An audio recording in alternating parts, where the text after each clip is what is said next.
राजनगर विधानसभा चुनाव में वोटिंग के चंद घंटे पहले जो भी हुआ अफसोसजनक है, लेकिन सलमान की मौत पर अब जमकर राजनीति भी की जा रही है। दरअसल वोटिंग के बीच इस तरह की घटना दुखद तो है ही, लेकिन इस पर राजनीति उससे भी ज्यादा दुखद है। हालांकि सच क्या है, इसको लेकर अभी भी असमंजस बरकरार है और कोई स्पष्ट तौर पर यह नहीं कह सकता कि इसमें कौन दोषी है और कौन निर्दोष। दरअसल सलमान की मौत को लेकर जो चर्चाएं की जा रही हैं, उसमें पीड़ित पक्ष का यही कहना है कि जब रनेफार रोड पर भाजपा और कांग्रेस कार्यकर्ता आमने सामने भिड़े, तब भाजपा कार्यकर्ताओं द्वारा कथित तौर पर गुंडागर्दी की गई और वहां जबरन सलमान के ऊपर गाड़ी चढ़ा दी गई, जिससे सलमान की मौत हुई। थाने के सामने ही मीडिया से बात करते हुए नाती राजा ने कहा कि भाजपा कार्यकर्ताओं की गुंडागर्दी के बाद उनके भाई सलमान का कत्ल कर दिया गया और प्रशासन मूक दर्शक बना हुआ है। ऐसे प्रशासन से जनता ऊब चुकी है और ऐसे लोगों को वोट न दें। दूसरी तरफ कहा तो ये भी जा रहा है कि नाती राजा पर ही विपक्ष द्वारा गाड़ी चढ़ाने की साजिश रची जा रही थी, लेकिन नाती राजा सुरक्षित वाहन में सवार हो गए, जबकि सलमान बाहर ही रह गए और उन पर वाहन चढ़ा दिया गया, जिससे उसकी मौत हो गई। नाती राजा के करीबी माने जाने वाले सलमान खान की मौत के बाद नाती राजा फूट फूट कर रोए और उन्होंने आरोप लगाते हुए कहा कि यह सब अरविंद पटेरिया के इशारे पर हुआ है। अगर उन्हें न्याय नहीं मिला तो वह प्रशासन की ईंट से ईंट बजा देंगे। घटना के बाद वह पुलिस थाने में इसकी शिकायत करने पहुंचे थे, जहां पर प्रत्याशी घासीराम पटेल भी मौजूद थे। हालांकि सफाई के तौर पर अरविंद पटेरिया ने भी वीडियो जारी कर कहा है कि उनके खिलाफ चुनाव के बीच साजिशन इस तरीके के आरोप लगाए जा रहे हैं ताकि चुनाव को प्रभावित किया जा सके, और विपक्ष मौत जैसी घटना पर भी राजनीतिक लाभ उठाने की फिराक में है। पटेरिया ने कहा है कि अगर वह इस मामले में दोषी पाए जाते हैं तो उनके खिलाफ कार्रवाई की जानी चाहिए। इसके साथ ही जो साजिश के झूठे आरोप मढ़ रहा है उसके खिलाफ भी कार्रवाई होनी चाहिए। हालांकि सच क्या है, इसकी खबर पुलिस पड़ताल के बाद ही पता चल सकेगी, लेकिन राजनगर को लेकर जो चर्चाएं की जा रही थी वह सच साबित हुई हैं। इस बीच आरोप प्रत्यारोप के साथ लगातार सोशल मीडिया पर खबरें चल रही हैं, जिन पर किसी प्रकार का अंकुश नजर नहीं आता और पक्ष और विपक्ष दोनों ही तरफ से समर्थन और विरोध की पोस्ट डाली जा रही है। दरअसल संशय इस बात को लेकर भी है कि नाती राजा की तरफ से जो आरोप लगाए जा रहे हैं उसमें अगर थोड़ी सी भी सच्चाई है तो इतनी जबरदस्त हलचल के बाद इस घटना का कोई भी वीडियो सामने क्यों नहीं आया। चर्चा तो ये भी है कि कांग्रेस कार्यकर्ता नशे में धुत थे और इसी वजह से आपस में वाहन टकरा गए, जिससे सलमान की मौत हुई है।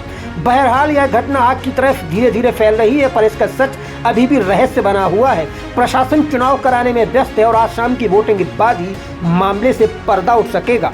इन्होंने अब शब्दों का प्रयोग करते हुए कहा कि चढ़ा दो इन पे गाड़ियाँ। मैं जल्दी से गाड़ी के अंदर घुस गया।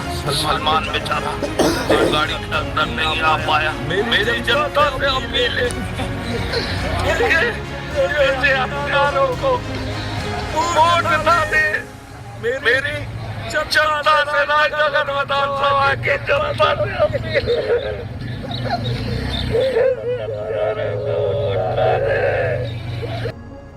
मैं आप सभी के बीच में एक बात रखना चाहता हूँ। आज जब मैं सुबह मतदान के लिए उठा तो मुझे पता चला फेसबुक के माध्यम से कि माननीय विधायक जी के द्वारा एक आरोप लगाया जा रहा है कि मेरी गाड़ी के द्वारा एक व्यक्ति की हत्या की गई है।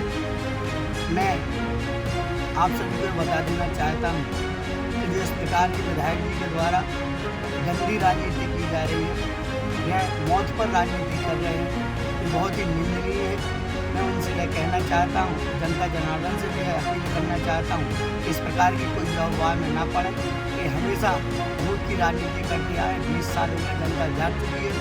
ये भगवान से झूठ बोलने से नहीं रहते, तो ये तो इंसान है। तो मेरा आप सभी से ये कहना है कि आप इस प्रकार की कोई भी भ्रम में ना पड़ें।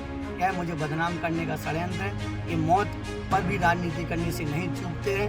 मेरा यहाँ पर आप सभी से कहना है कि मैं अगर दोषी पाया जाता हूँ और अगर मैं दोषी हूँ तो मैं प्रशासन से भी यह आग्रह करता हूँ कि इसकी जो न्यायिक जाँच हो तो कराई जाए और दोषी पर सख्त से कार्रवाई की जाए। मैं आपको बता दूँ कि लगभग कल पूरे दिन विधायक जी के लोगों के द्वारा और विधायक जी के द्वारा तांडव किया गया। यहाँ तक कि रानी साहब के द्वारा रात को 11 बजे नए गाँव में जाकर के 10 गाड़ियों के द्वारा जाकर के वहाँ पर हमला टाइप किया गया। लोग वहाँ से भागे बेचारे। एक बगीचा में जाकर के इनके लोगों ने एक जो हमारा कार्यकर्ता था उसके गर्दन पर तमंचा रखा और कहा कि चले जाओ घर, नहीं तो जिंदा नहीं छोड़ेंगे। कोरा में एक अहरवाल समाज के हमारे भाई हैं, उनको छेड़ करके उनको रास्ते में रोक करके उनको भी हमला करने के लिए प्रयास किया, वो बेचारे दौड़ करके भागे। यह सब शिकायतें मैंने SDOP साहब से भी की, 4 बार मैंने TI साहब को भी फ़ोन लगाया, लेकिन यह अपने करतूतों से नहीं माने।